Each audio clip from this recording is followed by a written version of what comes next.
Okay, welcome back everyone, and thank you for enjoying the coffee break. It was sponsored by OVD Kindergram, and we thank them very much for adding to our networking activities throughout the week. We move on now with our presentations. It would be by the representative from De La Rue, and his name is Tim Phipps. Now, Tim joined De La Rue in July 2017, and as Business Development Director for Identity Solutions, he leads a team that is responsible for developing new business opportunities across Asia Pacific for the Identity Solutions business unit. Tim has worked in the security industry for over 25 years now, and previously held senior management positions at HID Global and Gemalto, where he specialized in selling identity management, artificial intelligence, and cybersecurity solutions to governments, banks, and large enterprises. So, Tim, we look forward to your presentation.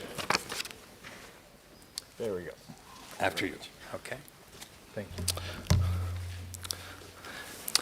Okay, so let's start. A bit of audience participation. Just one question for you. Can anybody sort of put their hands up if they've actually got any physical cash with them? Great. Yeah, don't worry, it's not a magic show. I'm not going to ask you to come up. How much do you want? 20. Okay, so that's great, because actually we're in a country, Canada, which is in the top 3 countries in the world for being a cashless society. But it's kind of interesting because if you listen to one of the quotes from the Deputy Governor of the Bank of Canada, he actually wrote an article quite recently where he warned against moving towards a total cashless society. So I guess for those of you who put your hands up, when you arrived in Canada, assuming you're not from Canada, you might have thought, I better get some cash. Why? Well, just in case the person who I'm paying doesn't accept credit cards.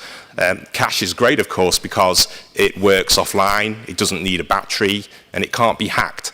Now, don't worry, you're not in the wrong presentation. This is not a banking forum. I am here to talk about identity. But the reason why I wanted to mention cash is that I think there are analogies between the way the payment sector has evolved from physical currency through to digital payment methods, and perhaps the way our industry might evolve as we move perhaps from machine-readable travel documents to other forms of digital identification.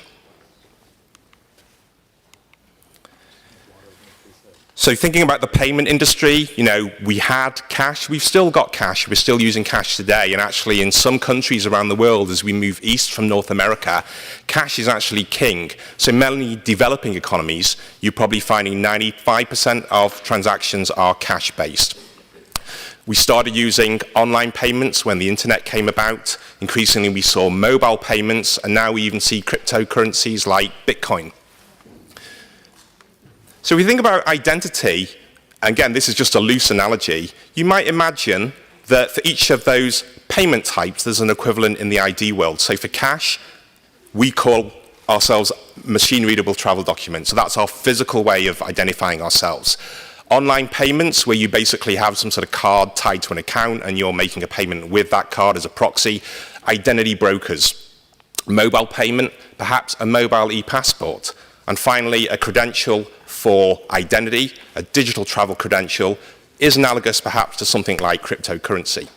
So my main message today is that I think cash and ID are, in a way, similar to the way that we should treat our ecosystem. We should learn the lessons and think about building for ID an open ecosystem that embraces the benefits of physical ID and digital ID. I don't think the two things compete. It's not one or the other.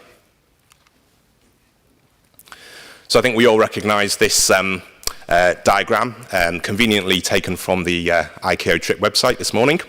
Effectively, there are 5 key tenets to the ICAO TRIP strategy. Now, I've only got a short space of time, so I'm just going to try and highlight a couple of areas where I think augmenting the physical systems that we have today with digital can potentially help the ICAO TRIP strategy evolve and produce a better result. So let's start with evidence of identity, which often is related to civil registries. Now, every child has a legal right to identity. it is a fundamental human right, and it starts with the registration of birth. If they get a legal identity, they can participate in society, participate in the economy, enjoy the benefits of the services that they are entitled to. But of course, in many countries around the world, especially developing economies, civil registries actually have big gaps. The actual registration rate for some countries perhaps is no higher than 60%. Why? Well, several reasons. First of all, the country itself might have many rural communities, so it might be very difficult for those people to get to the main city where the civil registration office is. You might have lack of awareness, so some people might not understand the need to register key life events such as birth and even death. And of course, unfortunately, around the world, in the current climate that we're in, there is civil unrest, war, and there could be natural disasters which cause diasporas and people to move to locations. So in all of these situations, if you haven't got robust systems to register key life events, if you haven't got robust ways of recognizing that life event through a strong certificate, you open the risk of false breeder documents, which we know is perhaps one of the easiest ways of somebody to unlawfully hold what is deemed to be a valid passport. So one particular approach to solving this is what we call mobile civil registration. And what do I mean by mobile? Well, in the first instance, it's actually a combination of physical and digital. So the mobile is actually, in the first instance, a group of people from the Civil Registration Office who would go physically to the community where the life events need to be registered. And they would be equipped with the normal things that you would expect, forms to fill in to register those key life events, perhaps additional materials that they might use to educate the local population of the need to register, and perhaps even more so, empower the local community with train-the-trainer materials so that when they leave, that local community is empowered. On the digital side, you might have a software-based civil registration system, maybe on a laptop with its own power source and a large disk, and you can start recording those life events. Now, we've looked at mobile apps that you can put on mobile devices to capture those events. But in the case of a disaster, even if you equip that team with 5, 10 devices, it's never going to be enough. So one way to combine physical and digital is to actually train up a team to fill in paper forms and then physically capture those forms later via a photograph and then upload them into the system later on for post-processing. Now, if you have a child that's born in China, my son was actually born in Hong Kong. I was quite surprised to see that when he was born, they put ink on his feet and they actually pressed the foot against a piece of paper, and that was basically a foot-based biometric. Now, it's not completely foolproof, but if augmented with other data checks, it can actually be used as a fairly strong indication of that child's identity and help prevent duplicate registrations of birth. That image can also be captured later on. And when it comes to actually applying for a birth certificate, I've seen many countries actually that are issuing birth certificates, quite frankly, on pieces of paper that they buy from the stationery office down the street. I think it is important to try and securitize your birth documents. You could introduce security threads, you could use watermarks. I've seen other schemes that are using 3D barcodes, that are using RFID tags, because what you're trying to do is link the birth certificate back to the entry in the civil registration. So let's look at another area. Let's look at machine-readable travel documents and the issue, and let's think about that from a digital perspective. So some of you may be aware that Tanzania recently announced that they were starting to deploy a mobile electronic passport. Now, in the first incarnation of this solution, it's actually more like an evidence of identity. So the original application was that if somebody loses their passport and they need to get an emergency travel document, they would have been previously issued with a digital credential on their mobile phone, which is stored in a secure area. And on presentation at the embassy, their identity could be quickly verified. And one of the great things about this solution is that whereas previously it might take 2 to 3 days to get a replacement travel document, the authentication can happen in seconds, and an emergency travel document can theoretically be issued in a matter of minutes. Now, the Tanzanian government have expressed a desire to try and use this mobile passport as a travel credential. Now, in the absence of any approved ICAO standards for this, it could still be possible. For example, Tanzania is part of the Eastern African community. So if they were to sign up some agreements with neighbouring countries and those countries were to procure a similar solution, they could put into law an ability to recognise each other's digital travel credentials to facilitate travel between these bilateral areas. Now, of course, I mentioned ICAO when we are here at ICAO headquarters. There is obviously some fantastic work being done by the New Technologies Working Subgroup within ICAO to look at digital travel credentials. I've been watching the progress quite carefully, and I see that they're talking about maybe having some specs for presentation on the technical side maybe in the next year or two. What I find interesting is that some of the findings of the work of that subgroup have indicated that if you want to provide the best blend between security, convenience and interoperability, their preference is to have a hybrid digital travel credential. So it's not digital, it's not physical, it's something that leverages the best of both worlds. So in one scheme, for example, you might have a virtual travel credential, which is tied to a physical token. It could be your e-passport, it could be your phone, and you establish a chain of trust, which ultimately is routed back to the issuing authority. You could then imagine a scenario where the traveller sends that virtual travel credential ahead of time, and that is checked along with advanced passenger information. When the traveller actually arrives to the reciprocating country, if additional checks are required, they just merely need to present their mobile phone, which has a digital travel credential on it, and then they can go through the security checkpoints. Now, the reason why I mention mobile is because, of course, it's a great outlet for augmenting the traveller experience. With a mobile device, you've got connectivity. You can receive data, you can send data, you've got a camera, you've got geolocation, you've got authentication capabilities. So unlike an e-passport or even a smart card, I think the mobile device, which is something that we pretty much all carry, is actually a great container for a digital travel credential scheme.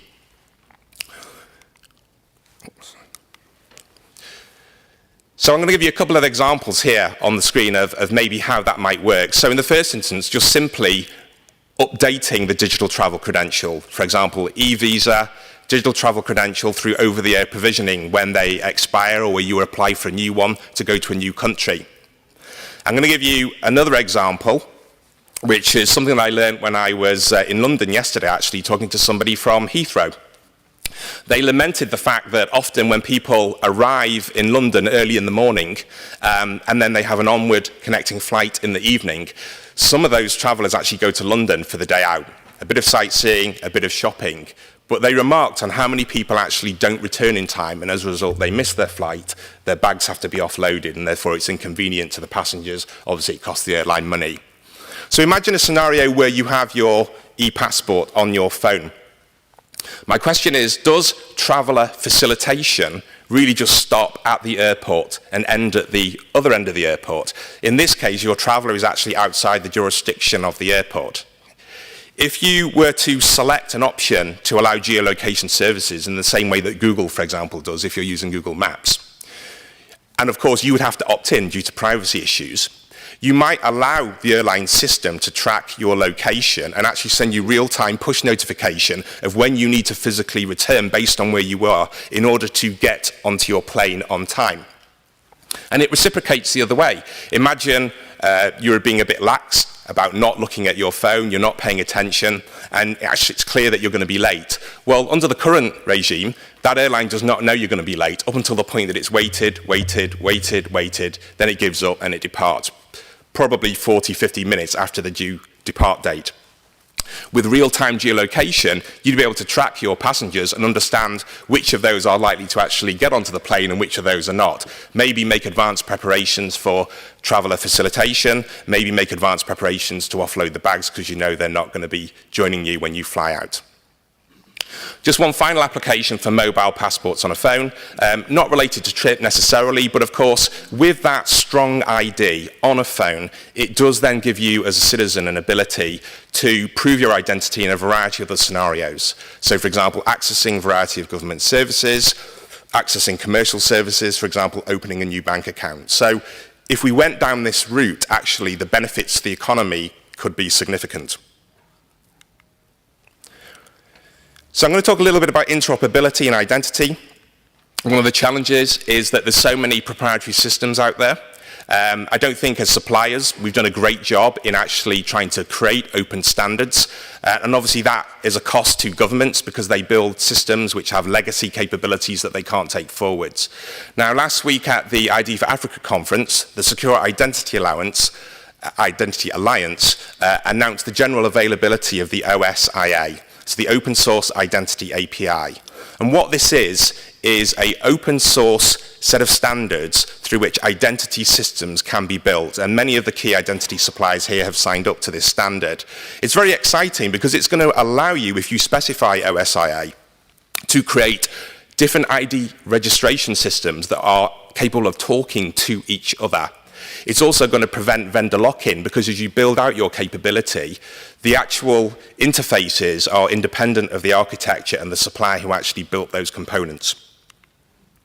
So in one example, OSA compliant registries such as civil registration and similar registrations that are built by the immigration department, the departments responsible for driving licenses and EID cards and healthcare, will be able to, subject to privacy issues, legal issues, share data in a scaled up way. And this is going to increase efficiencies. It's also going to help identify anomalies, which actually might be, in some scenarios, people having multiple identities, or it might be in other scenarios, people having their legitimate identity misrepresented in one database, which might actually deny them access to services that they're entitled to.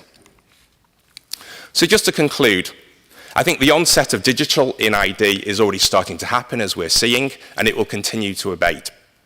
It will continue to grow. But I think that embracing physical and embracing digital and recognizing the strengths that they have as a complementary ecosystem, building that out in an open way, can actually put the TRIP strategy in good stead for the future. So thank you very much for listening, and if you'd like to discuss further, you can see us at the De La Rue stand. We're on floor 4, stand D28. Thank you. Good. Thank you very much, Tim. Thank you very much, Tim. We now move on to our next presentation from Entrust Datacard. The presentation will be made by Mark Joins, and a few words about Mark. Mark is the Government Solutions Marketing Director at Entrust Datacard, which he joined 20 years ago. Overall, Mark has over 30 years' experience in the evolution of digital identity ecosystems. Prior to joining Entrust, he provided operational guidance for government secure systems deployment, certification and accreditation consulting in law enforcement, defense, and intelligence environments. Mark's focus in recent years has been on advancements in citizens' digital identity and managing risk in their interactions with government systems. Mark, it's always a pleasure to see you, and we look forward to your presentation again today. Thank you so much, and good afternoon, all. I don't have any... just waiting a moment for my presentation to appear.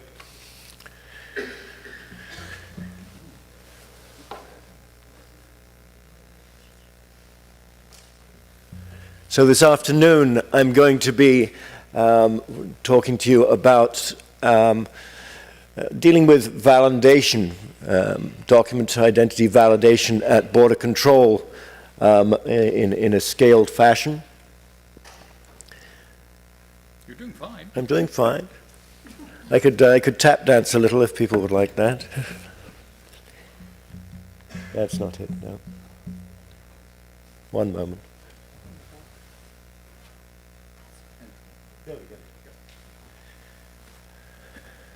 Or maybe an old Viking song.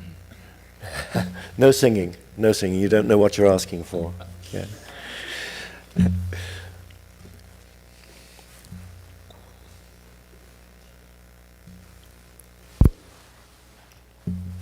There we go.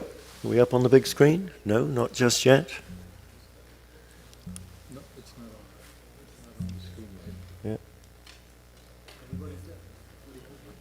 What's that?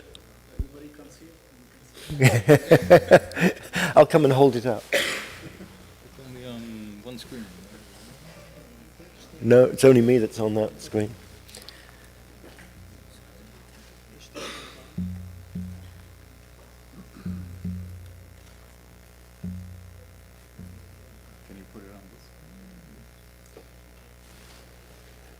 No, it can't be seen up here, that's the issue.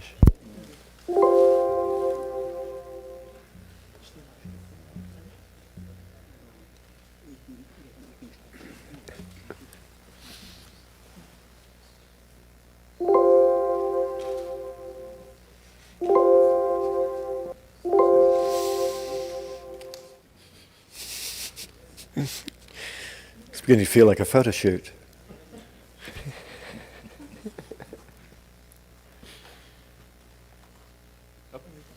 There we go.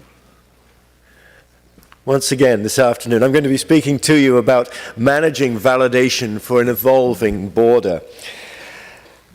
I think that some of these facts are somewhat familiar to you. I think a number of our presenters have spoken to these. But they are interesting pieces of information. So 1.4 billion was the tourist arrivals in 2018, and that's not a big issue. We were expecting that, except that it came 2 years earlier than expected. And I wonder what that means for the 1.8 billion we're expecting in 2030. The airports in the world, all airports probably where tourists that are tourist destinations are experiencing this rapid growth. I'm here in Canada, and we're speaking to the Toronto Airport Authority a couple of weeks ago, and they've seen double-digit growth in their arrivals and connections. Looking at sort of adoption of e-passports, I have here 120 plus countries issuing electronic passports today. It's actually closer to 145 issuing electronic machine-readable travel documents. But if we look at that in terms of ICAO PKD membership, which is clearly best practice, that we only have 65. And in terms of countries that are actually leveraging or downloading from the ICAO PKD, we're closer to 30. So it does sort of beg the question, what are folks doing with regards to a managed border validation experience today? On the Interpol lost and stolen travel documents front, we're seeing approximately 84 million documents on that database, which is just a little over double of that of 5 years ago. So that's good in one way, right? In that those documents are being reported now, and so that's really, really important. And it also, some folks are checking against that database, as evidenced by the 289,000 hits that were recorded in 2018. But my word, what an incredible number of documents that are lost, stolen, and out there in the wild. So I think that sort of strikes me anyway as an interesting data point. When you look to the World Economic Forum, and I think we all probably get this, the notion that there's a sense of rising uncertainty and risk. They state that it's the rising geopolitical and geoeconomic tensions that represent the most urgent global risks. So I think that makes for a pretty messy threat environment. So we need to take those things into account when we're looking at border strategy.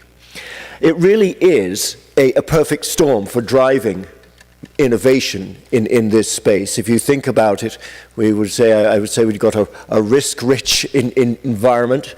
We've got a growing community, rapidly growing community of travelers, of independent travelers, but we have very definitely limited budgets, limited resources associated with border control. So it really is a perfect storm. Many countries, in order to mitigate the lineups of border control, are moving risk management into looking at that over a travel continuum.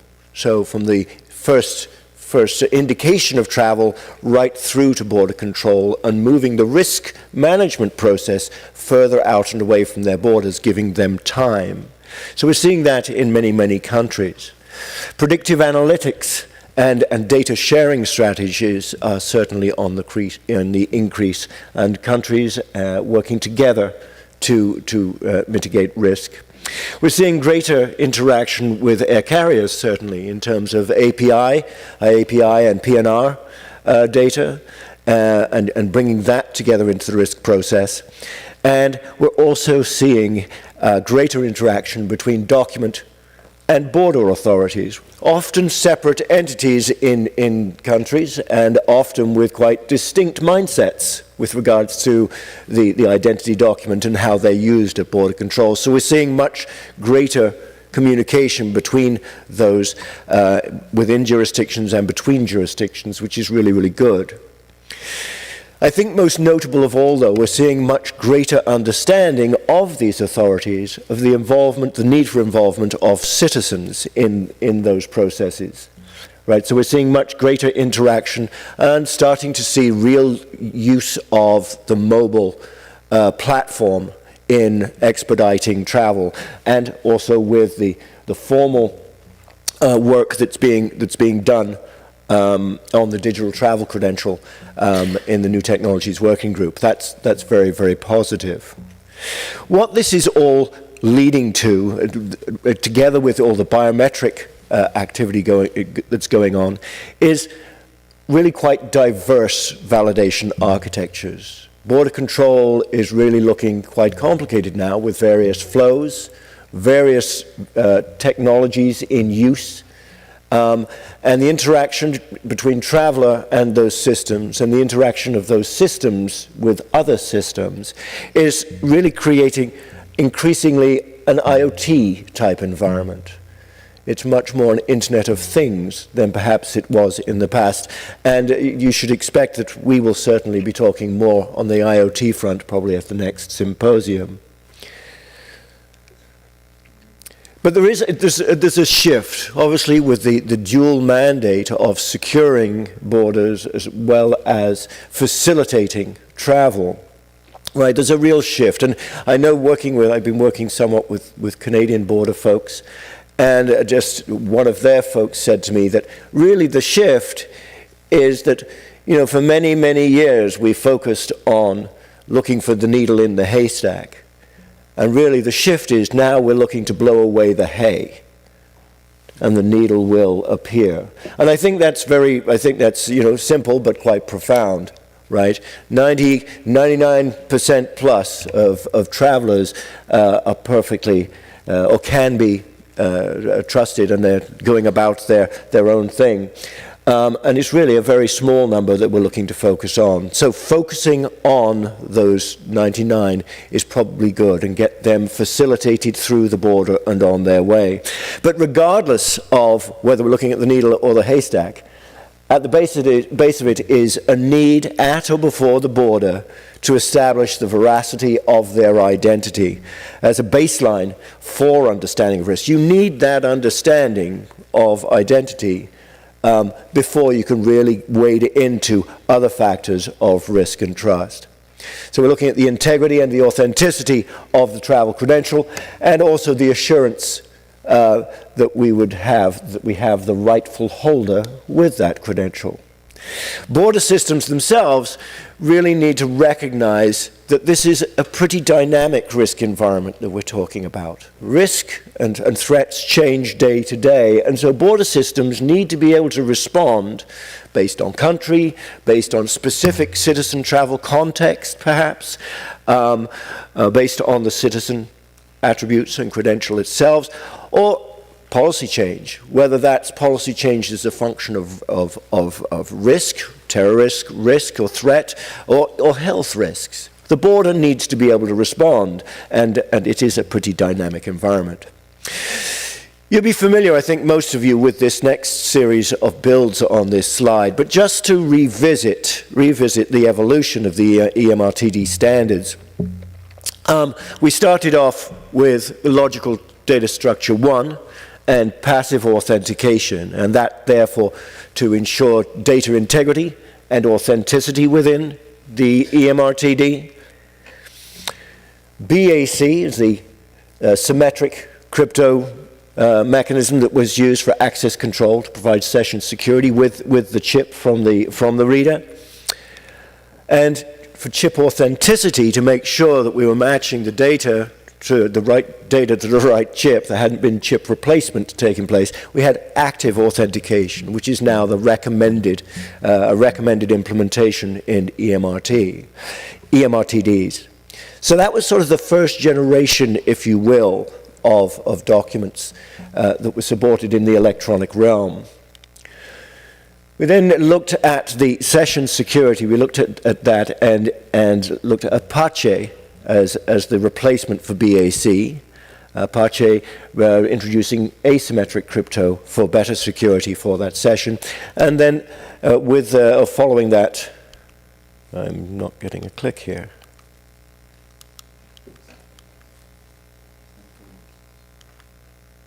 Can you just right arrow?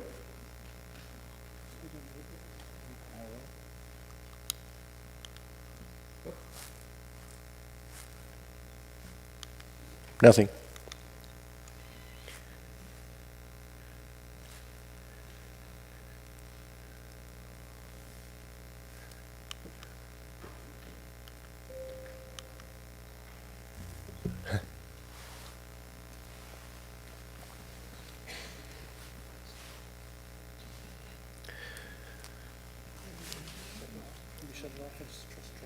Okay, go ahead. I'm just going to do a quick restart on the slides.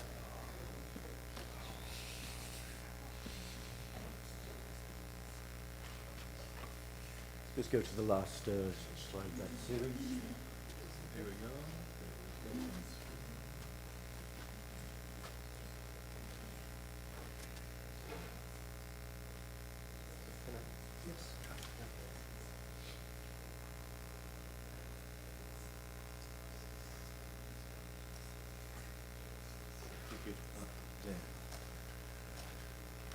Yeah. And then EAC introduced, of course, out of the European Union to protect biometrics that might be put on the chip. So we sort of think about those in terms of sort of the issuing architecture and the border control architecture. Actually, two completely distinct PKI, right? One used to really support passive authentication, and the other to support putting keys on inspection systems so that they can use those to authenticate to the chip to release biometrics. The reason they're all in blue here is because this is all, I'm speaking about validation and certificate validation and what this represents to border control in new border architectures. So the problem is managing this environment. So what is the scale of this certificate management challenge? So just to give you a sense of that, so at any one time, the valid certificates per country, if you take into account the number of signers, redundancy in those signers, the lifetime of signers versus the lifetime of travel documents, which are typically 10 years, it could be 5, but typically 10. You could have 100 to 150 certificates that you're managing for that country, plus certificate revocation lists.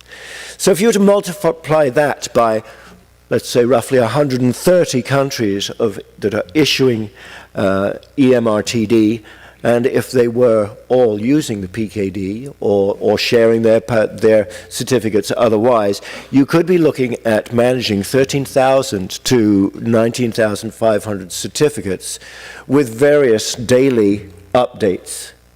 And I'm only talking about certificates for passive authentication, right? If it's EAC as well, then there's a multiplier on that. But for EAC, the architecture is actually designed to scale this way. All of this to say, just to mention, if they're working with the ICAO PKD, the PKD actually does a really good job of validating that those documents and those certificates meet the standards, that they're compliant, that they will validate appropriately. If they're not via the PKD, you don't have that same assurance of the formatting and ability to validate these certificates. So that's a bit of an open question.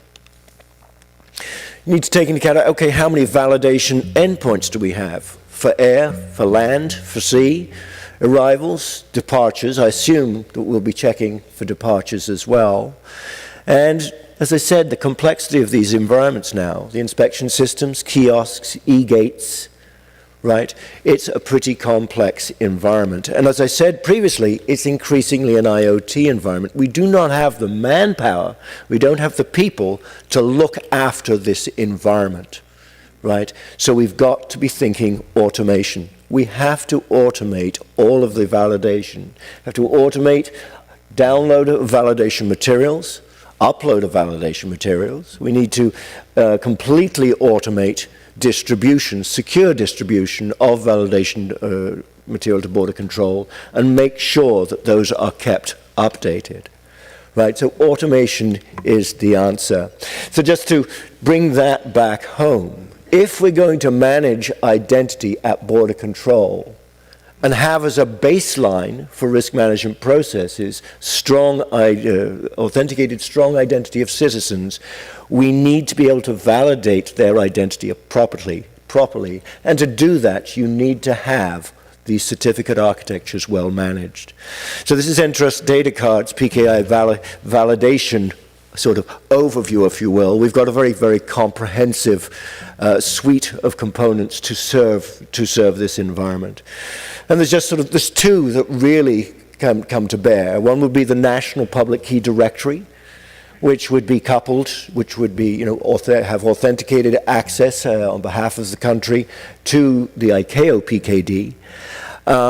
And you'd have strongly authenticated administration there. It would be the national repository for all validation materials for passive authentication. And full automation of upload and download, and full automation of distribution of those materials protected on a master list that is taken out to border control. Automatic cryptographic materials validation. So where it hasn't come from the ICAO PKD, you can import it directly from countries that you have relations with and do the detailed validation for compliance with standards within the national PKD. So this is a facility to allow for that complete automation in the passive authentication environment. For EAC, you'll recall I mentioned this is a completely distinct, and when I say distinct PKI, it's a completely separate standard. It's not X509, it's ISO 7816. So it has a completely different architecture for distribution of these validation materials, keys and validation materials. I realize I'm running over just a little, but I'll be just a moment. And so it is designed for that architecture. So both of these products, the EAC solution, which is standardized for scale, that would be the Document Verifier CA, and the NPKD, they will help organizations to not only secure validation at border control, but completely automate that process. Just in terms of our background in this space, we've got roughly 400 plus programs in the government identity environment. We serve 35 countries in terms of the trust infrastructure for those countries, both BAC and EAC structures, and about 35,000 documents issued daily if we were to take that together. And then putting that together with a finance card environment, about 10 million credentials a day.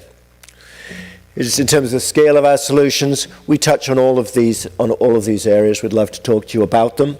So please feel free to drop by and talk to us. We are at booth 31 and 32. We are demonstrating full production of electronic passports and encoding of those documents, as well as a derived digital travel credential as well.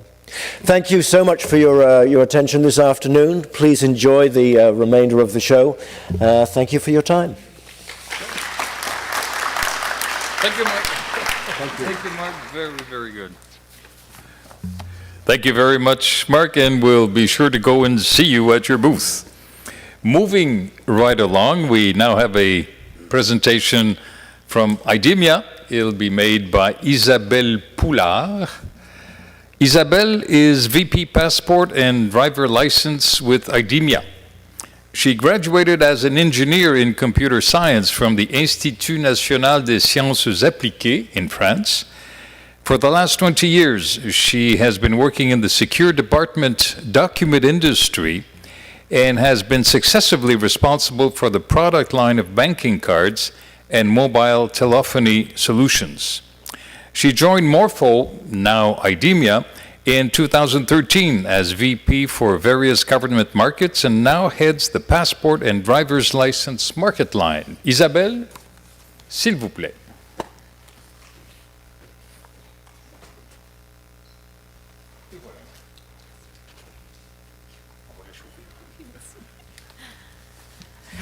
Good afternoon, ladies and gentlemen, and thank you again to IK organization to give me the opportunity to take the floor this afternoon. Thank you.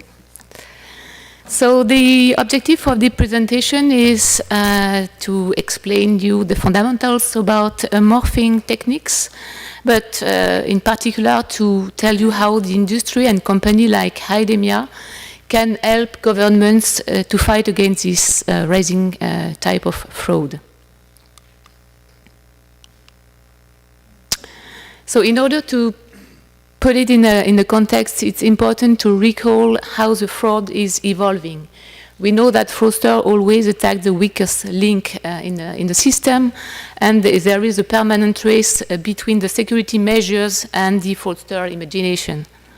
So basically, when a document is pretty simple to counterfeit, we can think about create a fake document from scratch. That's what we call counterfeiting. In response to this kind of attack, the industry has developed security, especially for the polycarbonate data page, which make the counterfeiting much more complicated. It's about also introducing complexity in the card buildup. It's about using restricted materials such as hologram or specific ink, which make at the end the task much too hard for fraudster. And in conclusion, they move to another type of fraud called forgery. So for forgery, basically, they are using existing documents, lost or stolen documents, which are going to modify the portrait, as the portrait is the main link between the holder and the document itself.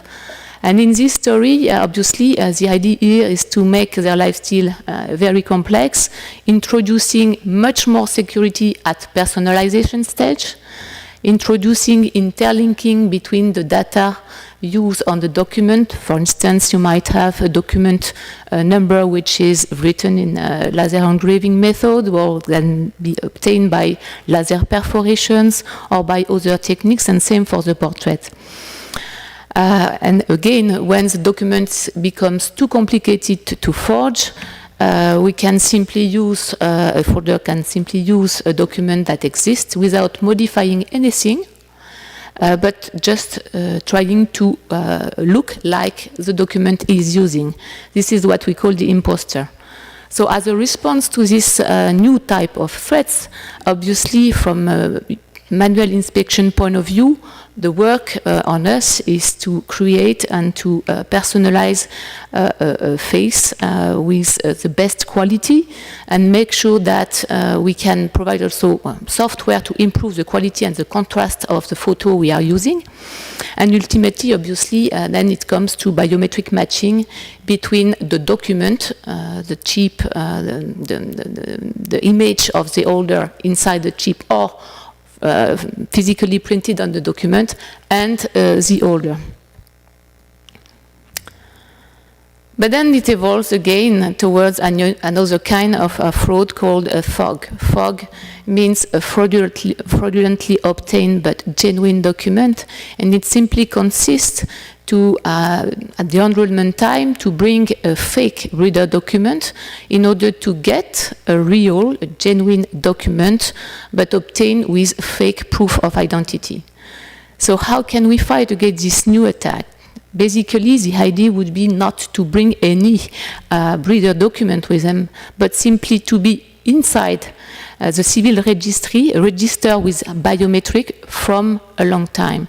So this is basically what the Indian government decided to do with Aadhaar program, where they enroll their population, iris and finger, at the early stage. And you know that we can use and use the iris when it's registered at the age of 2 years old, and with fingerprints it's 5 years old. So you may imagine that if government deploys such a technique, there is no need to bring any proof of who you are. You simply identify yourself with your biometry. So in this landscape, where does morphing appears? In fact, we might have morphing at the enrollment if you bring a portrait yourself, your own photo, or we can have a morphing as a forgery attack. So once the document is deployed on the field, and let's have a look now how this morphing is performed. So basically, in facial morphing, we need 2 real persons. And the operation consists in blending 2 images to create fake fabricated photo from 2 original portraits. So in this story, necessarily we need 2 physical persons. And if it comes to morphing done at the enrollment stage, we may imagine to have the accomplice, who is a person who will apply for a new document, and the imposter, who is the person who is going to use on the field and cross the border with the fake document. So basically, what is the risk behind the creation of morphed document? That's pretty classical. So first risk is to divert social benefits. Second is to escape justice. And the third one is to pursue criminal activity without being trapped, I would say. You can see that, with 2 different faces, we can create bluffing results, indeed, which explain why you may finally fool the manual, the visual inspection at the time you apply for a document with this 50-50 morphed photo. In same time, the risk is also to fool the biometric engine at the border when the biometric matching is done. So what can we do basically to protect against the morphing attacks? In fact, we propose 3 different approaches. The first one is prevention, pure prevention of what we call the fog. And the idea is basically to ban all the photos that are bought directly by the citizen. The second approach and the second way to protect is to simply propose security features, especially on the portrait itself, to make forgery extremely difficult, or at least, if it's always possible, to make any attack or any modification of the portrait extremely easy to detect. And the third approach is basically based on a biometric system. The idea consists simply to make them able to detect that there is a mismatch between the holder of the document and the morphed image that is on the document. So let's review the first proposal, which is ban photo brought by the citizen. Yes, obviously we have no way to control a photo, no strong software to detect that a photo has been morphed.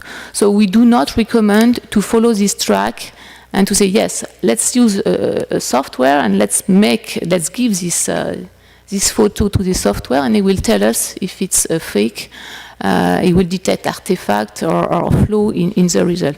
It will not work because of what I explained earlier, this constant race between the security of the algorithm and the imagination of fraudster. There will always be means and enhancement of the software to detect or to make the artifact impossible to check.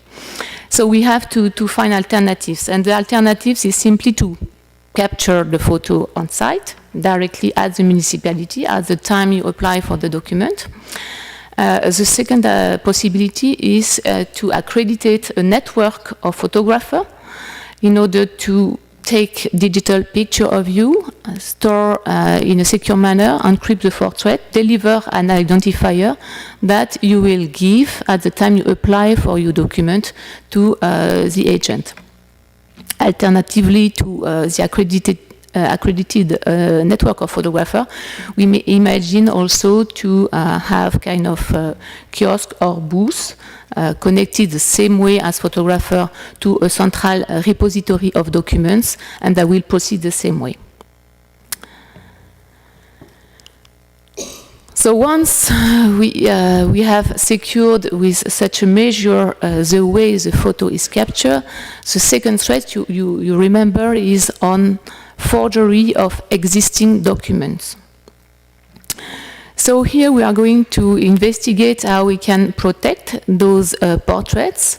But first, let's review how fraudsters proceed with lost or stolen documents. So we've seen just in the presentation before that there's like more than 80 million documents lost each year. So it's a huge amount of possibility to create database for the mafia, database of lost or stolen documents, and to reuse them.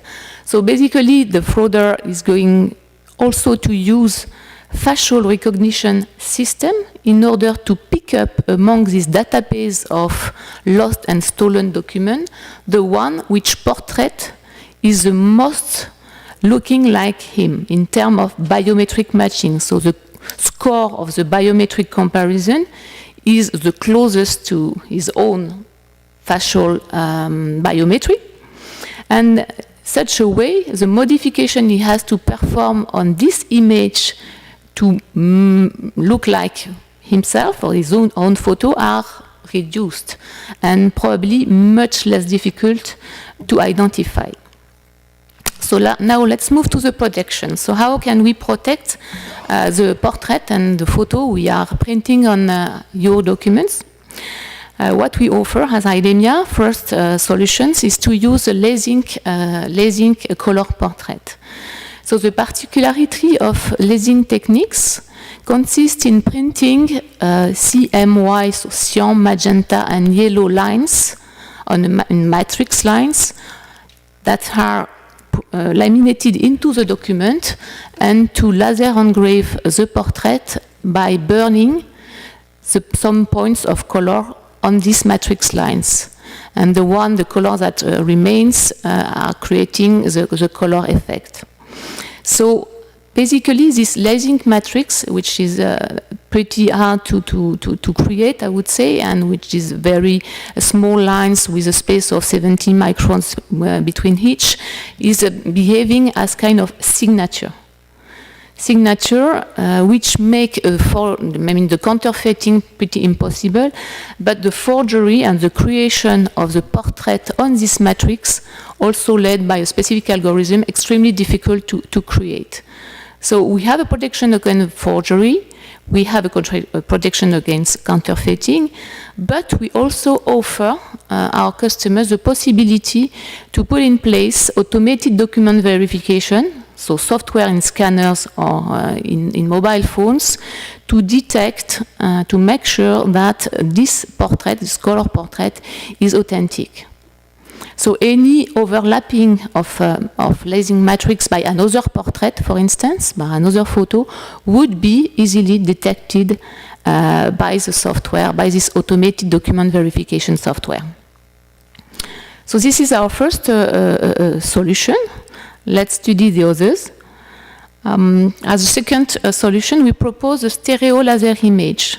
Our stereo laser image is a 3D image that we create from one single 2D photo by projection view. So we use a software which creates the third dimensions, and we laser engrave onto the document 4 different pictures from 4 different angles, which enable to see this depth effect when you tilt the document.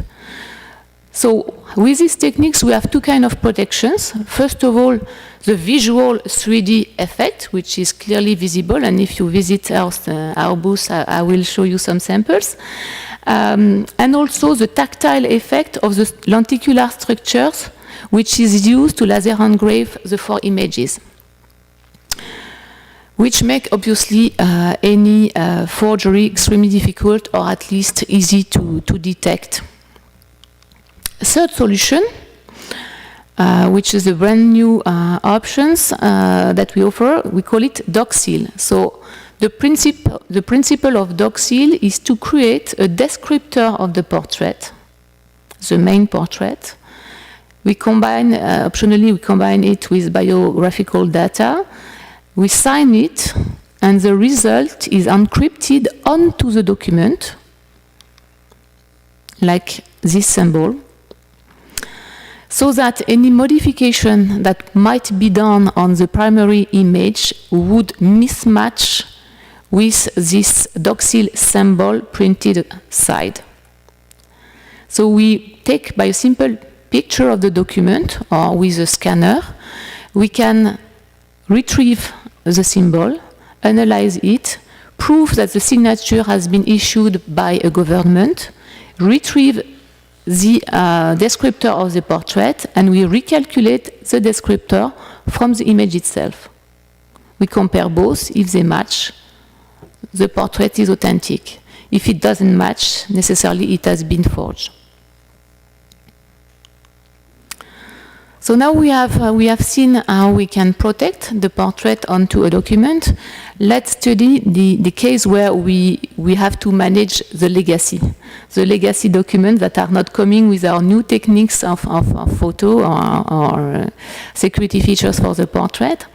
And here we need obviously to count on the biometric recognition, biometric matching, which has to be done not only on the chip content, not only with the extraction of the portrait, but necessarily also with the physical and printed portrait.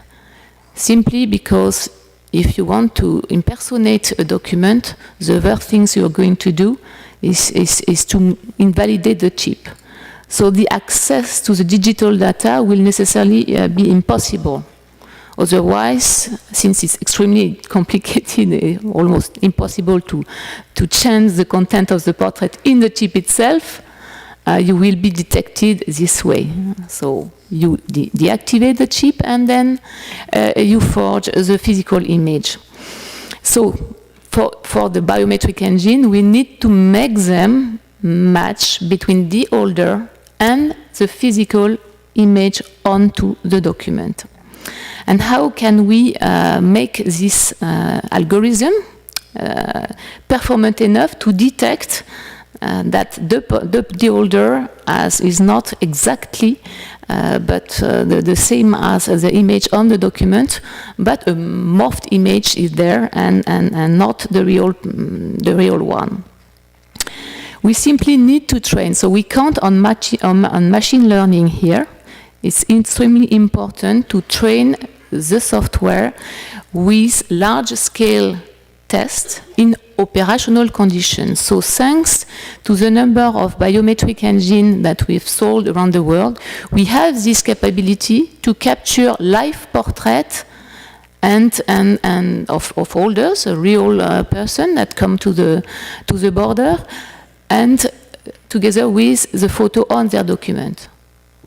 So we can also create fake, morphed image ourselves, and doing so, we train our biometric engine to recognize and make a difference between the morphed photo and the original one. And believe me, in the score, we can make a difference. So the third recommendation that we are giving is to government, please deploy up-to-date biometric systems, change them on a regular basis, update them, and doing so you will be able to detect the morphed image. So as a conclusion, 3 steps, 3 main aspects to take into consideration to fight against morph image and morphing attack. First, ban printed photo.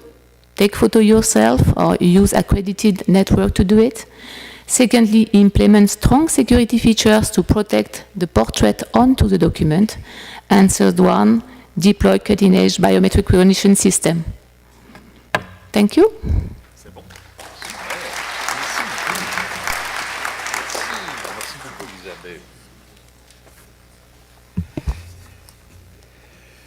Merci beaucoup, Isabelle. Merci beaucoup.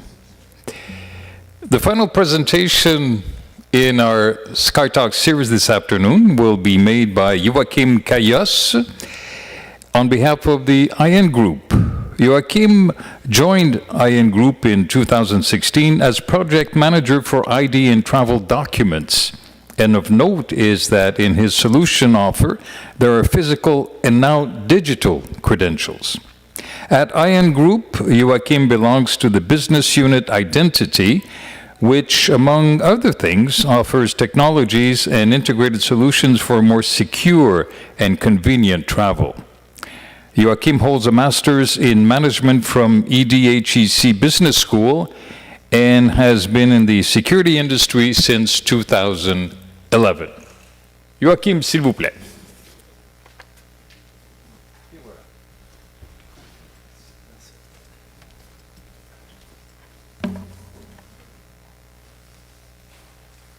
Okay. Hello everyone. So for this last presentation of the SkyTalk, I'm very glad to be there because I like the topics of travel identity and border control. I think this is a very interesting, small and world changing really fast with amazing new technologies. And I hope this short presentation will be interesting and valuable for you all. I'll talk about facilitating free, say, legitimate movement of people, of travelers. We know this is very important to drive our economies, and the states know it, you know it, and you try to make it happen. And we, as an industrial, we try to help you with this purpose. So technologies and solutions for security, on the one side, and for convenience, say, facilitation. Also, this is what I'll talk about today, and I will give also an example and run a small video of a project we just implemented this year, live end of March 2019, in a very specific and challenging border. So, border control, new challenges. We could talk about challenge for immigration departments because we all face new threats, and security must be and remain the priority. And a challenge too for all of us because everyone, because with more and more passengers, whatever the scenario, in the different crossing points, we talk about the airports and we could talk about also the land crossing points, border crossing points. Convenience must be a target too. So first, I mention here a few key drivers and facts that actually generate challenges, more passengers, same budget for security, for example. Second, we have, oh, my mistake. Yeah, the different drivers and facts that generate security needs, most of them are not new. It's mainly a matter of scale, actually. And what is developing fast are the technologies which are available to strengthen security at border. For example, more and more national programs that embed biometrics as a must from the very beginning, e-passports, of course, but the national programs like civil register, too, it has been mentioned before.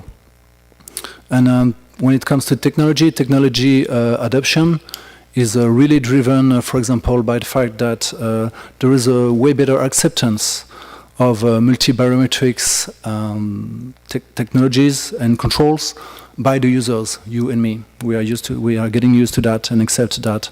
And also there's the fact that the technology reliability is way better when it comes to biometric technologies, with, for example, way lower false acceptance rates, for example. A word about the integration of border control infrastructure and their interoperability. We see, and you are here for that, international cooperation and organizations actually trusting and using and recommending technologies to actually better share information and better cooperate. Because what is critical is, in the end, in terms of security, to detect the very few profiles, risk profiles, and detect them, if possible, in advance. So, a point to say that there is a lot of potential information which is available or can be available if the states decide to share it,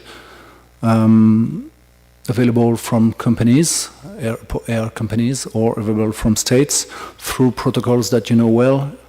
A lot of presentations talked about that, PNR, EPIS, and so on. All of this with international collaboration. And this data is relevant, of course, for inspection operations. That must be seamless, if possible. And also for global convenience with new kind of services provided by travel companies exploiting this data. And we'll see how this data can be exploited. The goal, again, is to deal quickly with legitimate travelers and focus on high-risk individuals. So first we have, let's say, agencies and organizations facing various needs and challenges, more passengers, same budget for security, for example. Second, we have this valuable data potentially available and that represent a potential. So what can you do with this data and why is it worth using it? Here we give some examples. For example, you can say manage the movements of travelers at each entry-exit and even way before people arrive at the airport or the border crossing point anyway. And now I'll make a focus on one of the most valuable usage of this information, which is a risk analysis tool. We have a demo of this tool on a booth, and the principle of this risk analysis engine, it's a interactive tool that you can set up in your border management system, and that allows you to say focus on your core activity when it comes to control. Let's imagine I am a second line officer in a border management organization. What can I do? First, I can use big data analytics to have an overview of what's going on, where people come from, who they are, etc. And this can help me to allocate a better way my resources, say people, of course, but also facilities like e-gates or kiosks. And according to what I observe, I can adapt my strategies to better operate, to better process passengers and focus on identification of risk profiles. And for that, I can simply set up roles by myself or use artificial intelligence to help me to define what are the typical profiles at risk.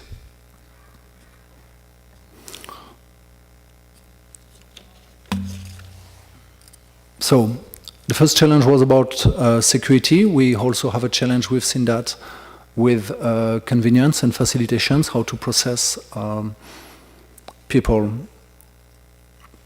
with no compromise on security. Among the key drivers and facts and trends that exist, and some examples have been mentioned in the previous presentations. First, we could say that the situation is the same sometimes in the airports and also in other border crossing points like sea, like land.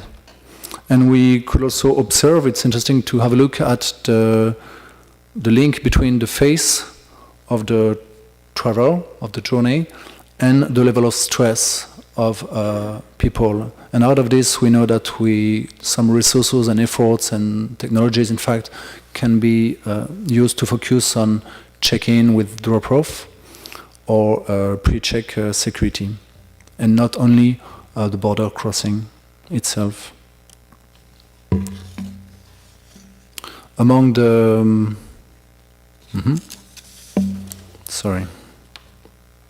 among the contribution of new technologies, we can mention automation, which gets stronger and more accepted by people because people are getting used to automatic border controls and also to procedures like self-enrollment using your smartphone, using kiosks. And regarding to improve also the passenger experience, international organizations like IATA recommends the generalization of biometrics as a single token, just like automated border control, but not only for automated border control, but for the whole journey at the airport. In the front end, if we focus on the border, we can see various types of typically facilities. One example would be the e-gates with only one step. It goes fast and it enables the use of multiple biometrics, fingerprints, of course, iris if need be, even if facial recognition is the most developed and used because it's open to read the e-passports. And of course, all the efforts we make in terms of technologies go also to address the problems of fake people coming or all the type of frauds in these e-gates that we set up in the airports. And the other concept, let's say, is the kiosk with two steps. That enable actually to, for example, ask questions in advance to people when they arrive to the airport, and then to process them accordingly in front of agents, or very quickly, or adding, more questions if there is a doubt or if there is anything to deal with. And now I run a video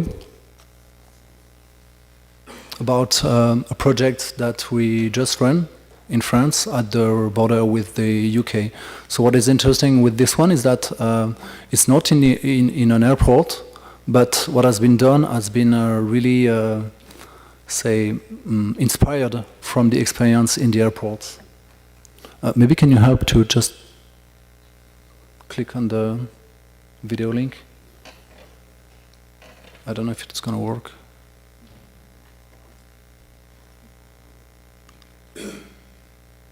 Mm-hmm. Yeah.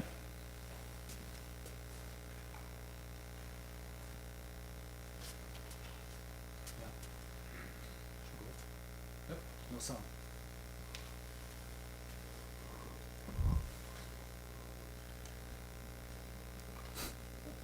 That today.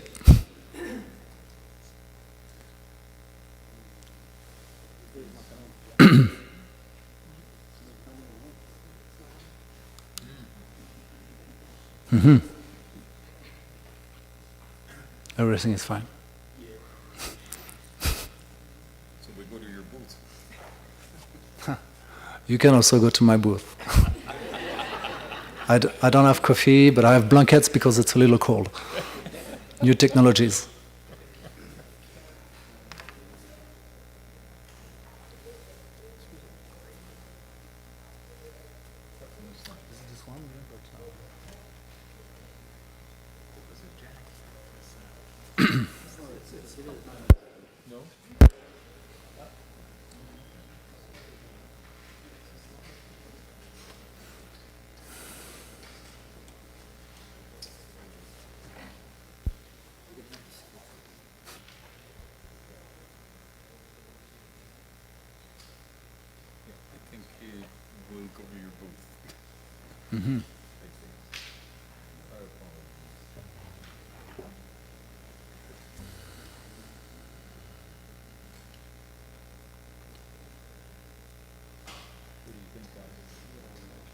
The demo effect. Okay, I'll continue. Anyway, sorry for... Well, this is a video showing actually the project that we have implemented in between the border between the UK and France. This is a very typical and challenging border. And oh.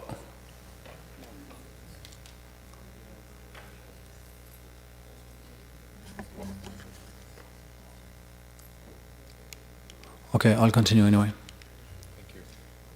Yeah, but it doesn't work.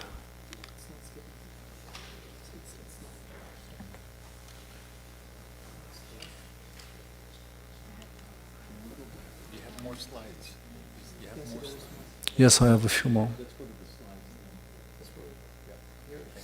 Yeah, I'll just finish. I have 3 slides and then I will try to run the video.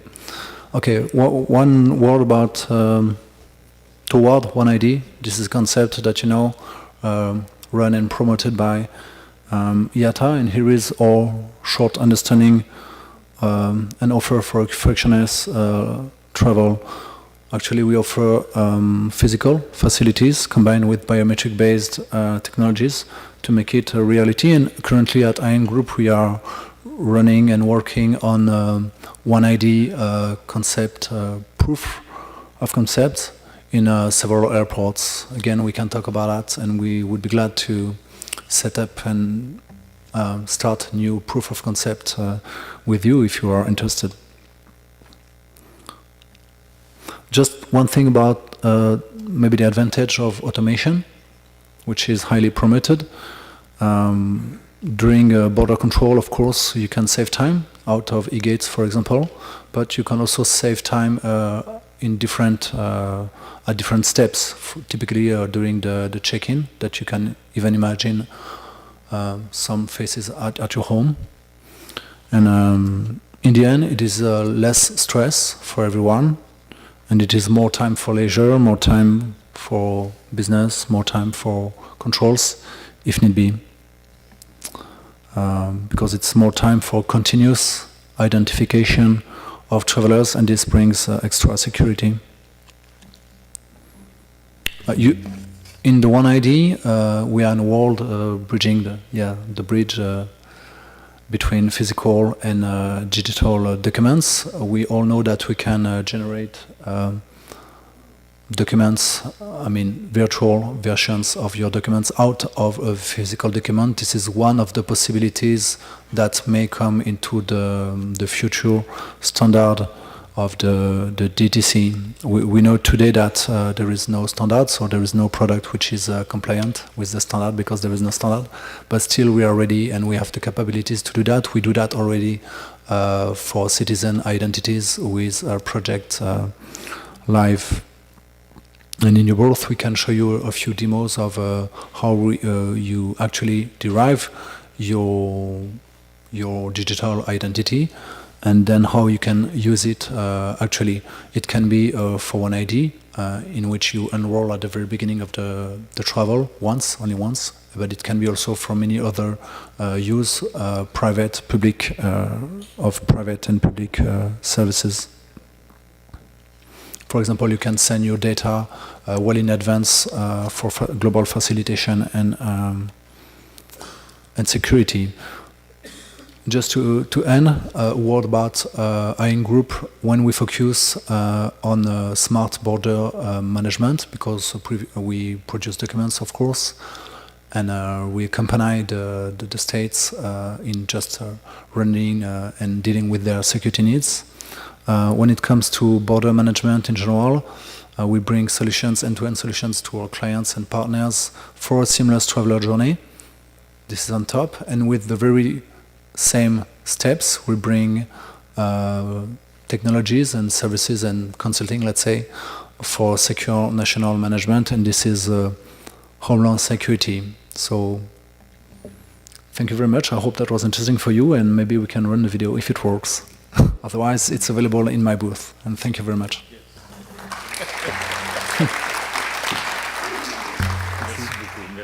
Ça marche pas? Non. Alors ça marche pas.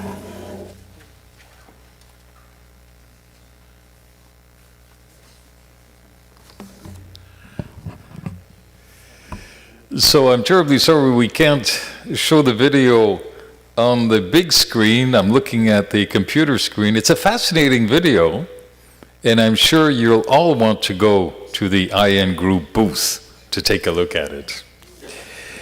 Merci beaucoup, Joachim.